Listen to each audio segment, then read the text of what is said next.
नमस्कार दोस्तों, धर्म रहस्य चैनल पर आपका एक बार फिर से स्वागत है।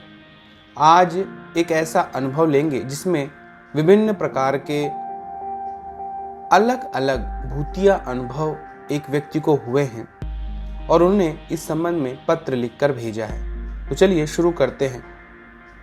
नमस्कार गुरुजी, सबसे पहले तो मैं आपको ये बताना चाहूँगा कि मुझे अच्छे से हिंदी भाषा नहीं आती। मैं एक 18 साल का लड़का हूँ। मैं फिलीपींस में पढ़ने जाने वाला हूँ, इसलिए मुझे उतने अच्छे से हिंदी भाषा नहीं आती।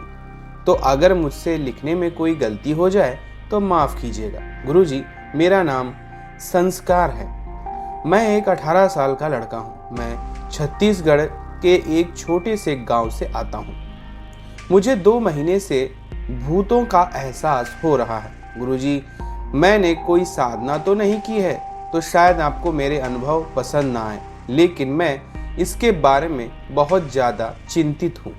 आप एक बात मेरा अनुभव ज़रूर पढ़ें। मुझे 2 महीने से भूतों का एहसास हो रहा है। मैं बहुत डरा हुआ हूँ। मुझे रातों में ऐसा लगता है कि कोई हमेशा मेरे पीछे खड़ा है। जब मैं रात को सोता हूँ तो मुझे एहसास होता है कि मैं रूम में आया और एक कोई चक्कर काट कर वापस चला गया है। मैं ये ईमेल लिखते लिखते भी कांप रहा हूँ। मुझे अभी भी डर लग रहा है।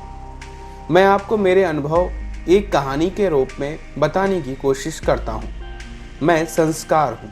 आज से 2 महीने पहले मुझे भूत प्रेत का एहसास होने लगा और मैं साधना और तंत्र से रिलेटेड वीडियो यूट्यूब में देखना चालू किया। उसके बाद मुझे और भी भूतों के एहसास होने लगे कि कोई मुझे हमेशा देख रहा है। जब भी मैं सोता हूँ तो रूम में कोई आकर मेरे पास बैठ जाता है और मुझे दिखता रहता है। एक दिन तो मैं रूम में अकेला रात में सो रहा था। रात में किसी ने मेरी चादर खींच के जमीन में फेंक दी और मैं उस समय भी बहुत डर गया, लेकिन मैंने जैसे तैसे डरते चादर उठाई और ओढ़ के सो गया। मैं डर रहा था और मेरी नींद अच्छे से नहीं आई, लेकिन मैं जब सुबह उठा तो मेरे रूम की घड़ी रात के 2:45 पर अटक गई थी। मेरे रूम में 2 घड़ी हैं, एक दीवार वाली और एक हाथ में फोन वाली डिजिटल घड़ी है, और दोनों के दोनों 2:45 के पास अटक गई थी। गुरुजी, अगर दीवार घड़ी अटक जाती है तो हम ये मान सकते हैं कि उसकी पावर खत्म हो गई होगी, इसलिए वह घड़ी चलना बंद हो गई। लेकिन मेरी हाथ वाली घड़ी भी सेम समय पर ही क्यों रुक गई थी, और वो कौन था जिसने मेरी चादर खींची थी? मुझे ये एहसास हमेशा होता है। मेरे दादाजी तंत्र में थोड़ा बहुत जानते हैं, तो ये सब बातें मैंने मेरे दादा को बताई। तो दादा ने मेरे रूम के दरवाजे में फूंक मार के उसको बंधन किया। उस रात को मैं अच्छे से सोया और किसी भी तरह का कोई एहसास नहीं हुआ। उसके बाद 2 से 3 रातें अच्छे से गुजरी और चौथी रात फिर से मुझे एकदम से सपना आने लगा कि कोई रात में मेरे पैर के पास आके बैठा है, और उस समय मेरे बाजू में मेरी दादी माँ भी सोई हुई थी। मुझे इतना डर लगने लगा कि मैं अपनी दादी के साथ ही सोता था, और चौथी रात को मुझे ऐसा अनुभव हुआ कि मेरे पैरों के पास कोई बैठा है, लेकिन मेरी हिम्मत नहीं हुई कि मैं चाहकर बाहर झांक कर देख सकूं। उस रात मुझे ऐसा प्रतीत हो रहा था कि कोई रूम में इत्र यानी परफ्यूम लगा के आया है और मेरे पास बैठा है। मैंने बहुत कोशिश की मैं अपने दादी को कुछ बोल सकूं, लेकिन मेरे मुंह से आवाज़ निकलना ही बंद हो गई। एक समय के लिए तो मुझे ऐसा प्रतीत हुआ कि मैं गूंगा हो गया हूं, और मैंने दादी के हाथ की टच करके उठाने की कोशिश की, लेकिन मेरा हाथ हिल भी नहीं पा रहा था। सुबह उठकर मैंने घर वालों को ये सब बताया, तो फिर हम लोग एक बाबा के पास गए और बाबा ने मेरे से सवाल पूछने से पहले ही मुझे पूछा कि क्या हमारे घर में किसी बच्चे से मौत हुई है जो 2 साल से कम का हो। तो मैंने बोला कि हाँ बाबा, हुई है। और उसी समय मैं आश्चर्यचकित हो गया, मेरे बिना बताए ये सब बाबा ने कैसे पता। फिर बाबा ने मुझे उसके बारे में डिटेल में बताना बोला, तो मैंने उनको बताया। मेरे मामा के सबसे बड़ी बेटी पेट से थी और उनके घर साइड कोई अच्छा हॉस्पिटल नहीं था, तो वह मेरे घर में आकर रहती थी। लेकिन अगर बच्चा होने वाला होगा तो जल्दी से ही उसे हॉस्पिटल पर ले जाया जा सकेगा। तो मैंने मामा की बेटी मेरे घर में आकर रहती थी और उनका बच्चा भी हुआ।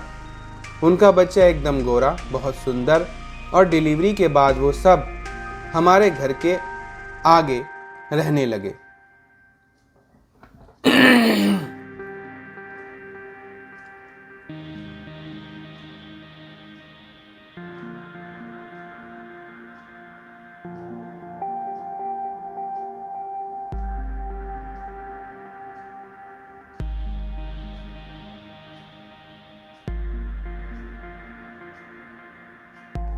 शायद 4-5 दिन के बाद छोटे बच्चे की मृत्यु हो गई। वो बच्चा बहुत ही ज्यादा सुंदर था। एक समय के लिए तो मुझे लगा कि वो मेरी दादी का बच्चा हो ही नहीं सकता, मतलब दीदी का बच्चा। ये सब बातें मैंने बाबा को बताई तो उन्होंने मुझे बैठा दिया और बताया कि वो सब मेरे साथ इसलिए हो रहा है क्योंकि मैं घर में बड़ा लड़का हूँ। मैं अपने भाई बहनों में सबसे बड़ा हूँ और ये बात मैंने बाबा को नहीं बताई थी। मुझे नहीं पता कि ये बात उनको कैसे पता चल गई, लेकिन मेरे दीदी के बच्चे को मरे हुए लगभग 1 साल का समय हो गया है और इसी अंतराल में मेरी दीदी का दूसरा बच्चा भी 7 महीने पेट में रहकर ख़त्म हो गया।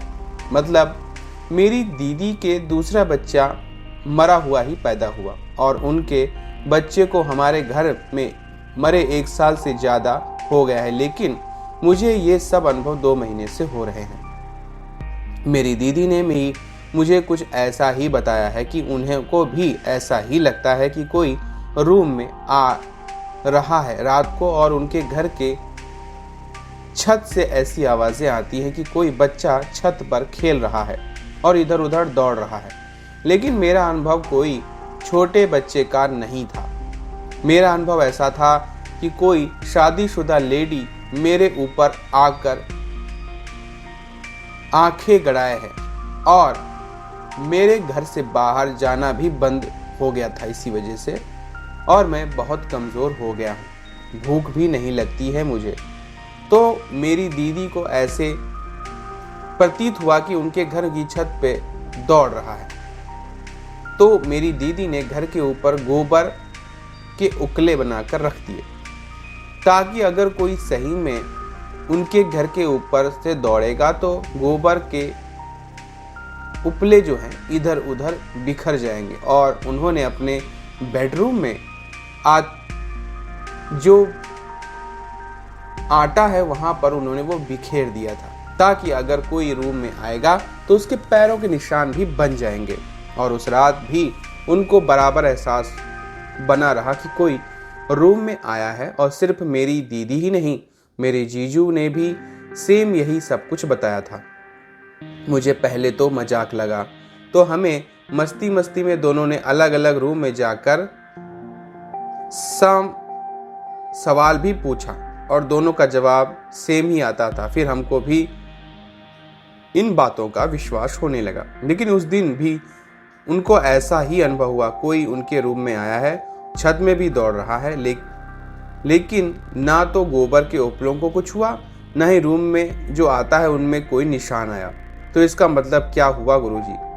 और मेरी दीदी की जो सासू माँ थी वो मेरी दीदी को बहुत बुरा भला बोलती थी और बोलती थी कि वो मेरी दीदी के बच्चे को खा जाएगी और श्राप देती थी कि उनके कोई बच्चा नहीं होगा। अब जब दीदी ने अपने घर साइड वालों को ये सब बताया तो घर वालों ने दीदी को बताया कि उनकी सासू माँ भी तंत्र विद्या जानती है और कुछ लोगों ने उनको साधना करते हुए भी पकड़ा है। और एक बात मैं आपको बता दूं कि हमारे जो पुराने मोहल्ले में सबसे ऊंचा है और हमारे घर में 2 मंजिल है और एक छत है जिसमें एक रूम है।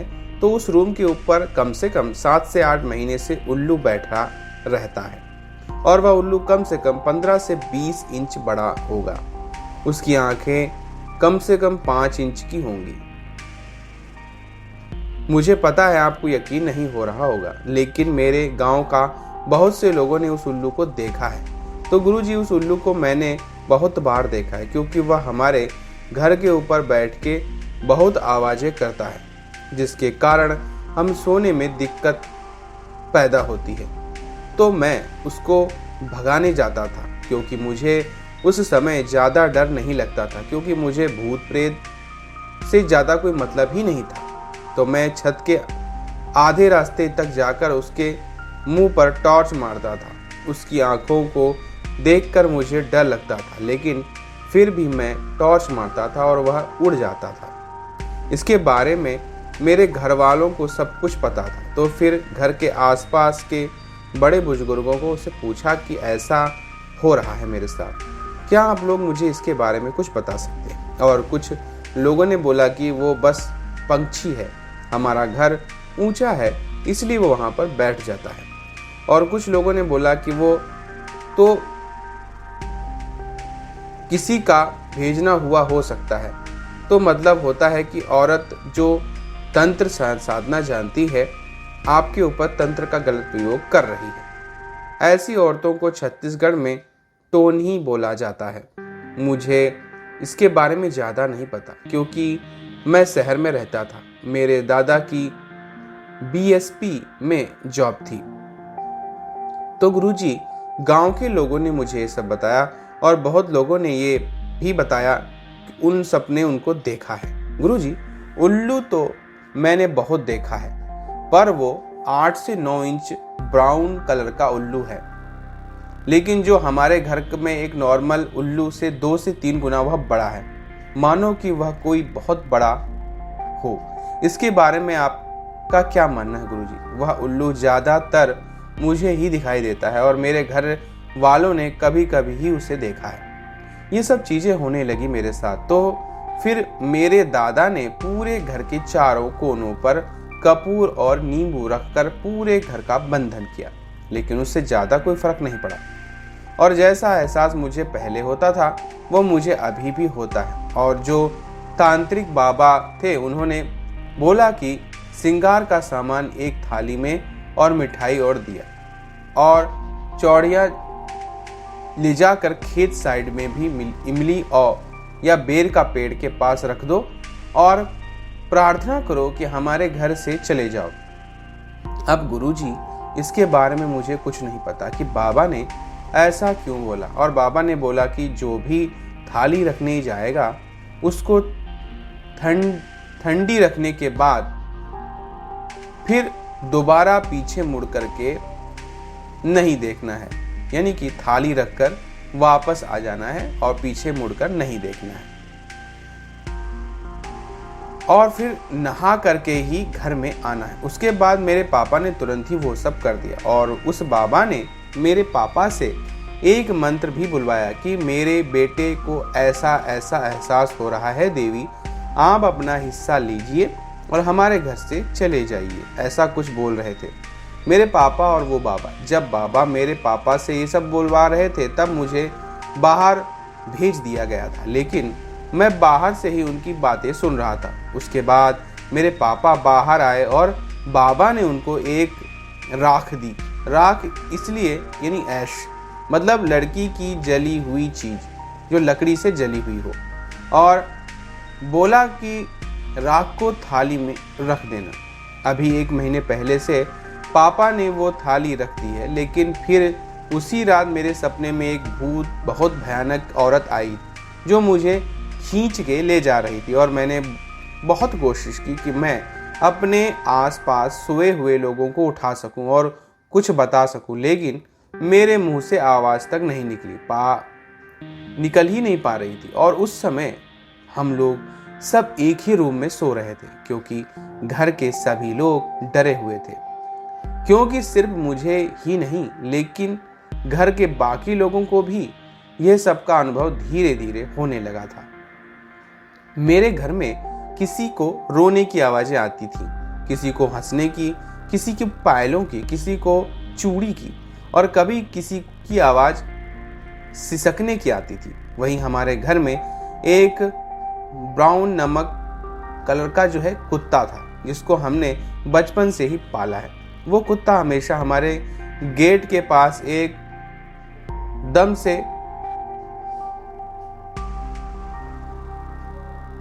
वहां पर एक दसमत फूल का एक बता रहे हैं ट्री है, और उस ट्री के सामने जाके भौंकता रहता है, और हमारे घर के सबसे ऊपर वाली छत में भी जाकर भौंकता रहता है। अब अभी भी छत में जाके भौंकता है, मानो उसको कोई दिख जाता हो। मुझे भी ऐसा लगता है कि हमारे घर की छत में कुछ तो है। आज से 5 महीने पहले मैं अपनी बुआ के घर गया था। मेरी बुआ बीमातारा जिला में टीचर है। मेरी बुआ किराए के मकान में रहती है। उनका घर और बाथरूम थोड़ा सा दूर है, तो मैं रात को वहीं 1 बजे के आसपास उठा और बाथरूम गया। और बुआ के घर के सामने एक पुराना घर था, जिसके जोड़ के एक नया बनाया कर गया था उसे। और उसी रात को मुझे उस टूटी हुई बिल्डिंग के पास कुछ दिखाई दिया, जिसको देखते देखते मैं उसके पास जाने लगा। मैंने मसान के बारे में बहुत सुना था और मुझे लग रहा है कि वही है, लेकिन मेरे घर वालों ने मुझे ये बताया कि मसान एक कुत्ते या बिल्ली की तरह दिखता है। लेकिन जो मैंने बुआ के घर देखा वो किसी कुत्ते की तरह नहीं, लेकिन एक छोटे से बच्चे की तरह था, जिसका चलना नहीं आता हो और वो इधर उधर भाग कर खेल रहा था, और बस एकदम परछाई जैसा वो दिखाई दिया। एक पल में ऊपर जाता था और एक पल में नीचे, और मुझे पता ही नहीं क्या हुआ था, लेकिन मैं उसकी तरफ खींचा चला जा रहा था। उसी समय मेरी बुआ ने पीछे से मुझे खींचा लिया और मुझे घर ले आई और एकदम चुपचाप सुला दिया। सुबह होने पर उन्होंने बताया कि उधर किसी ने फांसी लगा ली थी और इसलिए वहाँ कुछ ना कुछ होता ही रहता है। और एकदम उसी दिन बुआ ने मुझे वापस घर भेज दिया। ये सब 5 महीने पहले की बातें हैं। इसके बाद से मेरी लाइफ में सब नॉर्मल ही था, लेकिन 2 महीने से सब चीज़ें बिगड़ गई हैं। और गुरुजी अभी हल्की सी ही बात शायद 1 महीने या 3 हफ्ते पहले की है।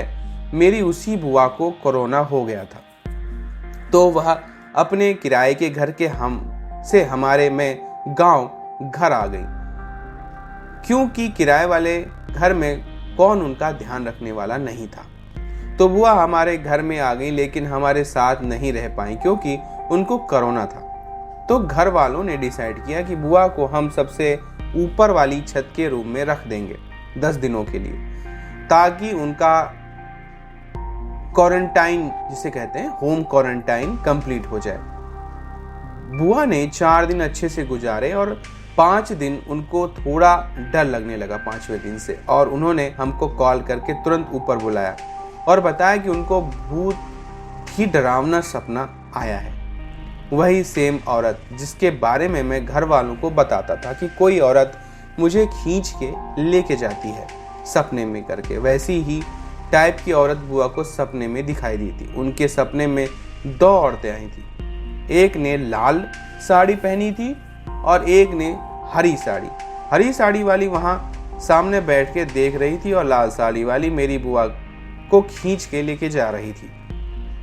और बुआ की भी बॉडी मानो पैरालाइज हो गई थी, क्योंकि मुंह से आवाज़ ही नहीं निकल रही थी। उसके बाद जैसे तैसे जब बुआ को होश आया तो हम सब ऊपर छत में चले गए और रोज रात को हम सीढ़ी पर सोते थे ताकि बुआ अकेली ना हो जाए, और 6 दिनों तक हम सीढ़ी पे ही सोने लगे।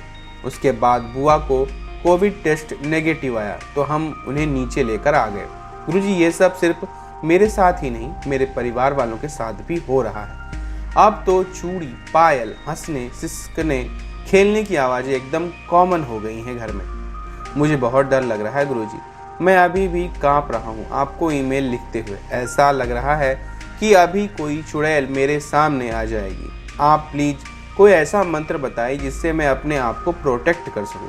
अभी तो मैं परिवार के साथ गांव में ही हूँ, लेकिन मैं फिलीपींस पढ़ने जाने वाला हूँ और वहाँ पर मैं अकेला ही रहूँगा।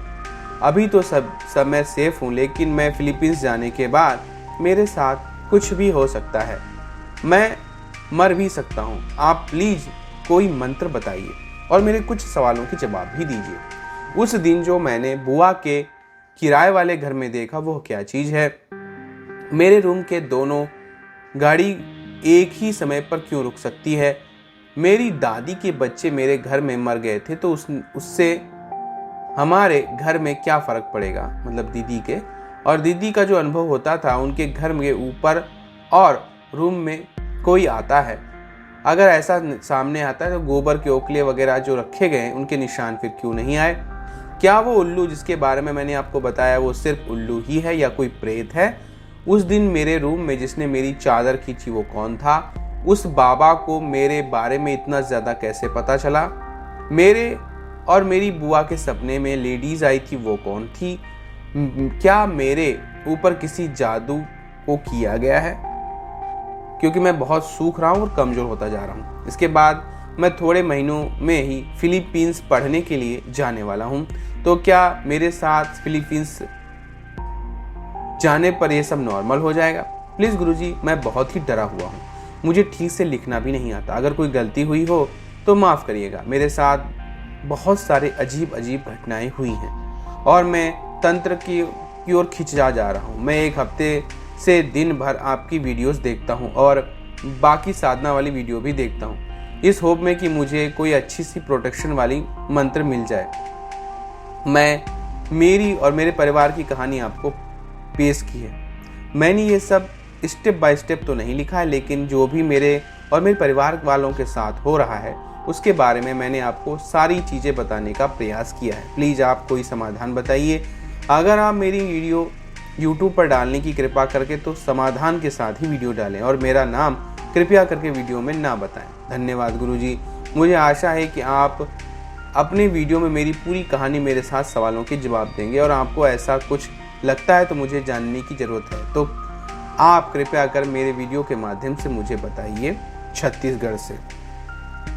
तो देखिए, निश्चित रूप से तंत्र बाधा का प्रयोग है और जिस शक्ति का आवाहन इस घर में किया गया होगा वह यक्षिणी भी हो सकती है या कोई प्रेतनी भी हो सकती है, चुड़ैल हो सकती है, वो आपके घर में रह रही है। इसके अलावा क्योंकि जिस घर में ऐसी आत्माएं रहने लगती हैं वहाँ पर अगर किसी कारण से किसी बच्चे की मृत्यु हो जाए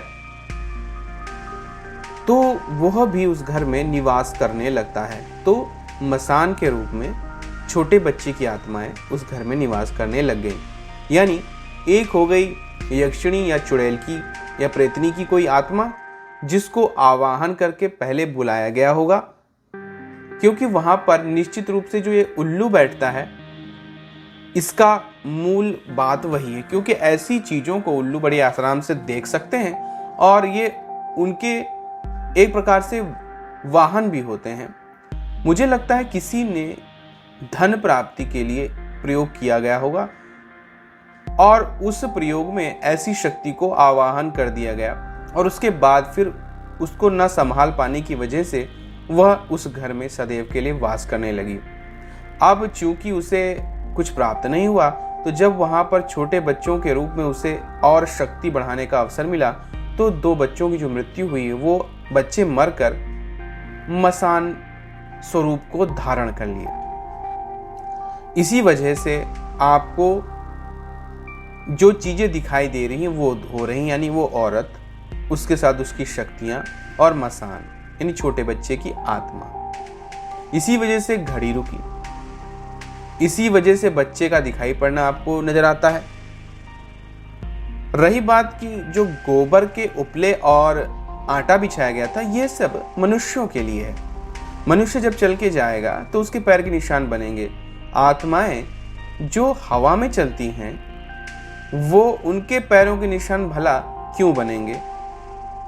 इसलिए ये सब निश्चित रूप से आत्माएं हैं। यही आपकी चद्दर खींच रही है, यही आपके शरीर को दबा रही हैं और यही आपके शरीर से ऊर्जा भी खींच रही हैं, क्योंकि काफ़ी समय हो चुका है। अब आते हैं इसके कंक्लूजन पे, यानी कि आपको करना क्या चाहिए। सबसे पहले सबसे सटीक बात मैं बता रहा हूँ, वो है गुरु मंत्र की दीक्षा ले लेना। आप गुरु मंत्र की दीक्षा लीजिए और उस मंत्र का रोजाना कम से कम 5 माला जाप कीजिए। ऐसी कोई भी शक्ति शुरुआत में आपसे सिद्ध होने की कोशिश करेगी और आपकी साधना में रोज विघ्न डालेगी।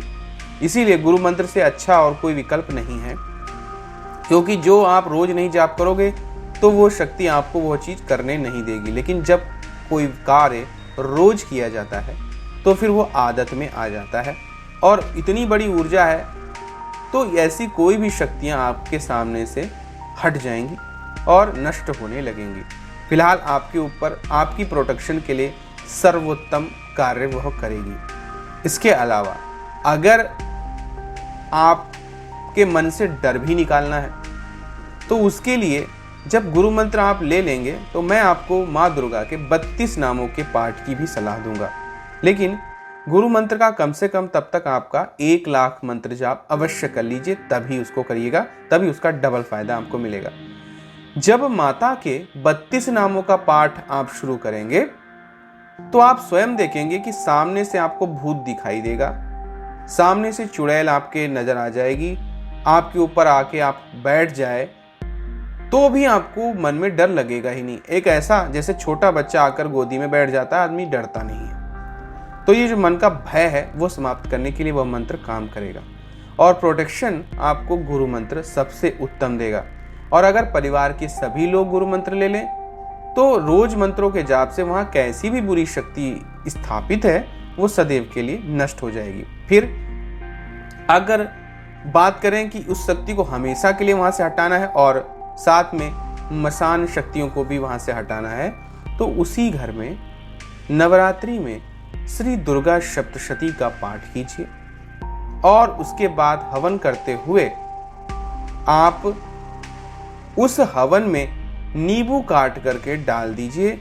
और उसको कैसे डालना है और उसमें कैसे मसान और उस शक्ति को बांध करके उसके अंदर डाला जाएगा, इसके लिए आप मुझसे तब बात कीजिएगा जब आपका कम से कम गुरु मंत्र का जाप 1 लाख हो चुका हो और 32 नाम का पाठ भी आप कर रहे हो, ताकि वो शक्तियां आपको किसी प्रकार से नुकसान न पहुंचाए और सदैव के लिए हवन के माध्यम से भस्म होकर अच्छी गति को भी प्राप्त कर लें और आपका घर पूरी तरह शुद्ध हो जाए।